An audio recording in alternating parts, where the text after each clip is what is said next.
Historia ya kabila la Wanyindu. Image. Wanyindu ni nani?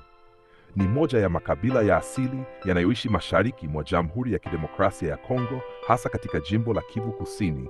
Wanapatikana zaidi katika wilaya ya Mwenga pamoja na maeneo ya karibu na Shabunda. Asili na chanzo chao. Wanyindu ni miongoni mwa makabila ya zamani sana ya Kibantu waliohamia eneo la Kongo Mashariki karne nyingi zilizopita. Wanaaminika kuwa walitokea maeneo ya Afrika ya Kati wakati wa uhamaji mkubwa wa Wabantu. Walikaa katika milima na misitu ya Mwenga kwa sababu ya rutuba ya ardhi na usalama wa asili. Walikuwa wakulima, wawindaji na wafugaji bogo. Kilimo chao kilijikita katika mihogo, mahindi, ndizi na maharage. Lugha na utamaduni. Lugha yao ni Kinyindu, mojawapo ya lugha za Kibantu. Pia huzungumza Kiswahili cha Kongo kama lugha ya mawasiliano ya biashara na elimu. Mila na desturi. Wanyindu wanaheshimu sana wazee na viongozi wa kimila. Kulikuwa na mfumo wa kifalme wa jadi, machifu na watawala wa kimila. Sherehe za jadi zilihusisha ngoma, nyimbo na tambiko za asili. Kipindi na migogoro.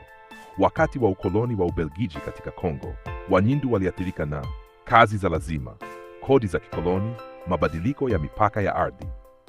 Baada ya uhuru wa Kongo mwaka 1960, eneo la Mwenga na Kivu Kusini limekuwa likikumbwa na migogoro ya mara kwa mara ya makundi yenye silaha, jambo lililoathiri pia jamii ya Wanyindu. Hali ya sasa leo hii, Wanyindu wanaendelea na kilimo kama shughuli kuu ya maisha. Wanashiriki katika siasa za mitaa na uongozi wa jadi. Wanakabiliwa na changamoto za usalama kutokana na migogoro ya mara kwa mara mashariki mwa Kongo. Kama unataka, naweza kutengeneza Nyindu. Maisha na image. Wanyindu wanaoishi hasa katika eneo la Mwenga ndani ya Kivu Kusini wana utamaduni wa jadi unaohusiana sana na heshima, familia na ardhi. No one. Mfumo wa familia na maisha ya kila siku. Familia ya ukoo. Baba ndiye kichwa cha familia. Utamaduni wa Wanyindu. Maisha na ndoa. Image. Wanyindu wanaoishi hasa katika eneo la Mwenga ndani ya Kivu Kusini wana utamaduni wa jadi unaohusiana sana na heshima, familia na ardhi. 1. Mfumo wa familia na maisha ya kila siku. Familia ni ya ukoo, clan. Baba ndiye kichwa cha familia, lakini wazee wa ukoo wana mamlaka makubwa. Watoto hufundishwa heshima tangu wadogo. Makazi. Zamani waliishi katika nyumba za miti na udongo, vibanda jadi. Leo wengi wanaishi nyumba za matofali, lakini vijijini bado mila za zamani zinaonekana. Uchumi. Kilimo ndiyo msingi wa maisha. Mihogo, mahindi, ndizi, maharage. Uwindaji na uvuvi pia vilikuwa sehemu ya maisha ya kale. Number 2. Utamaduni wa kuoa na kuolewa. Mahari ni muhimu sana.